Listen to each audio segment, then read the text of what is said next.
Group 4 நோட்டிஃபிகேஷனை பொறுத்த வரைக்கும் வேகன்சி வந்து 4000 தான் கொடுத்துருக்காங்க. நம்ம எதிர்பார்த்ததை விட ரொம்ப ரொம்ப கம்மியான வேகன்சி தான் கொடுத்துருக்காங்க.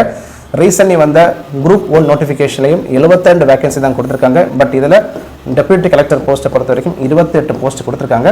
பட் என்ன இருந்தாலும் குரூப் 4 குரூப் 1 நோட்டிஃபிகேஷனை பொறுத்த வரைக்கும் ரொம்ப ரொம்ப கம்மியான கொடுத்துருக்காங்க.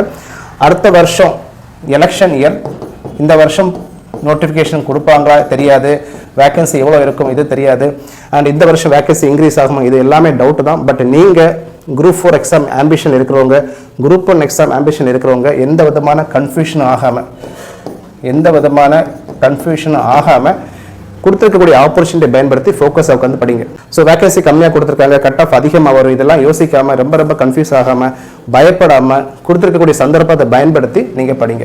உங்களுக்கு இருக்கக்கூடிய ஒரே ஒரு சந்தர்ப்பம் என்னன்னு பார்த்தீங்கன்னா எக்ஸாம் டேட் உங்களுக்கு தெரியும், எக்ஸாம் நோட்டிஃபிகேஷன் வருது, ஒவ்வொரு வருஷம் வருது. ஸோ இதனால நீங்கள் சந்தர்ப்பத்தை பயன்படுத்தி படிக்க பாருங்க. அதுதான் ஒரே ஒரு வழி, வேற எந்த ஆப்ஷனும் கிடையாது. இருக்கக்கூடிய போஸ்ட்ல வந்து உங்களுக்கு ஒரு போஸ்ட் கிடைக்கணுங்கிறத மட்டும் மனசில் வச்சு படிங்க.